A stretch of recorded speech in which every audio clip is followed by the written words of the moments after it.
মূলধনের সুদ। মালিক যে প্রতিষ্ঠানের মধ্যে মূলধন দিচ্ছে, সেই মূলধন কিন্তু সেই মূলধনের উপরে সে সুদ দাবি করতে পারে। মূলধনের উপরে মালিক সুদ দাবি করতে পারে। আর মালিক যদি মূলধনের উপরে সুদ দাবি করে, তাহলে মালিকের জন্য আয় হবে সেই সুদ। মালিকের জন্য সেই সুদ আয় হবে, কিন্তু সেই সুদ দিবে কে? সেই সুদ দিব আমরা ম্যানেজার হিসেবে প্রতিষ্ঠান থেকে দিব।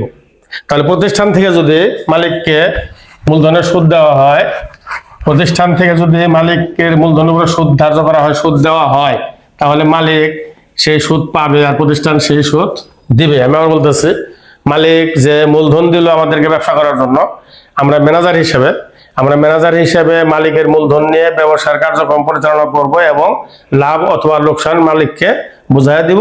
একটা নির্দিষ্ট সময় শেষে মালিকের মূলধন আমরা মালিককে বুঝাই দিব, সেটাই হলো নিয়ম। এখন মালিক যদি তার সরবরাহকৃত যে মূলধন, সেই মূলধনের উপর যে সুদ চায়, তাহলে সেই সুদটা মালিকের জন্য আয় হবে এবং প্রতিষ্ঠানের জন্য কিন্তু ব্যয় হবে। কারণ মালিক সেই সুদ পাবে। মালিক মূলধন দিচ্ছে, মালিক সুদ নিবে, তাহলে মূলধনের সুদটা হবে মালিকের জন্য আয়। আর আমরা প্রতিষ্ঠানে বসে আছি, প্রতিষ্ঠানের পক্ষ থেকে মূলধনটা প্রতিষ্ঠান ব্যবহার করছে, মালিকের মূলধনটা প্রতিষ্ঠান ব্যবহার করছে কাছাকাছি। প্রতিষ্ঠানের পক্ষ থেকে মালিককে সুদ দিতে হবে, প্রতিষ্ঠানের জন্য হবে ব্যয়। একটা জিনিস যে পাবে তার জন্য হবে আয়, আর যে দিবে তার জন্য হবে ব্যয়। অর্থাৎ আমরা মূলধনের সুদ দিলাম, যে মালিককে মূলধনের সুদ দিব। মালিক যদি মূলধনের উপরে সুদ নেয় বা সুদ চায়, সেই ক্ষেত্রে মূলধনের সুদ হবে ডেবিট এবং মূলধন হিসাব ক্রেডিট হবে। মূলধন হিসাব হবে ক্রেডিট। এরকম যে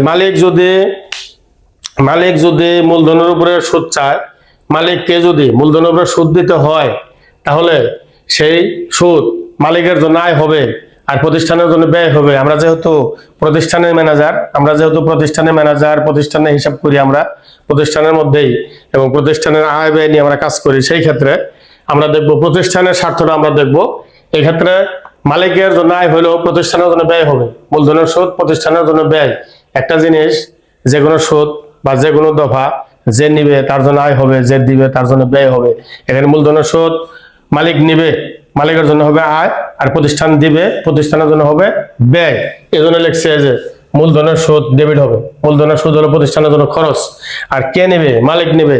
মূলধন ক্রেডিট হবে, কারণ মূলধনের পরিমাণ বেড়ে যাবে। কারণ মূলধনের সুদ মালিক নগদে নেবে না। মূলধনের সুদ মালিক নগদে নেবে না। মূলধনের সুদ মালিক মূলধনের সাথে ফেরত নেবে। যখন মালিক মূলধনের টাকা ফেরত নেবে, তখন সুদ সহ ফেরত নেবে। এজন্য মূলধনের সুদকে খরচ হিসেবে লেখার পরে সেটাকে মূলধনের সাথে যোগ করে লিখতে হয়। মূলধনের সাথে যোগ করে রাখতে হয়। মূলধনকে বাড়ায় দিতে হয়, কারণ সে যেদিন মূলধন ফেরত নিবে, যখন সে মূলধন ফেরত নিবে, তখন সুদ সহ ফেরত নিবে। এজন্য সুদের কারণে তার মূলধন আরো বেড়ে যায়। হ্যাঁ, মূলধনের সুদ যদি মূলধনের সাথে লেখা হয়, মূলধনের সুদকে মূলধনের সাথে লিখে রাখা হবে, মূলধনের সাথে যোগ করে রাখতে হবে। কারণ যখন মালিক মূলধন ফেরত নেবে, তখন সুদ সহ ফেরত নেবে। এই জন্য এই মূলধনের সুদের কারণে মূলধনের পরিমাণ আরো বেড়ে যায়। আর মূলধন হলো ক্রেডিট পাসের আইটেম। মূলধন ক্রেডিট পাসের আইটেম যদি বাড়ে, আরো ক্রেডিট হবে। আর কোনো কারণে যদি মূলধন কমে যায়, তখন হবে ডেবিট।